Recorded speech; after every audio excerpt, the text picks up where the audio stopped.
A e dini se Samir Mane është miliarderi i parë shqiptar? Emri një sipërmarrësi shqiptar është në listën prestigjioze të Forbes për njerëzit më të pasur të botës.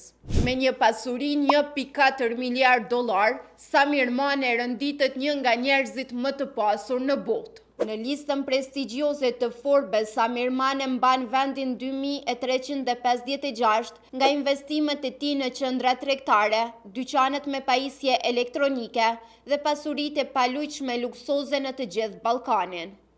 Mane është edhe themeluesi Balfin Group, një konglomerat investimesh me qendër në Tiranë. Ai u largua nga regjimi komunist në Shqipëri në vitin 1991 dhe u vendos në Austri si refugjat. Mane hapi dyqanin Neptun në Shqipëri, një zinxhir pajisjesh elektronike në vitin 1998 dhe u kthye në vitin 2005 për të hapur qendrën e parë tregtare në vend. Grupi i tij Balfin gjithashtu zotron prona të paluajtshme në SBA, Kanada dhe në Austri, si dhe parqe logjistike dhe një universitet privat në Shqipëri.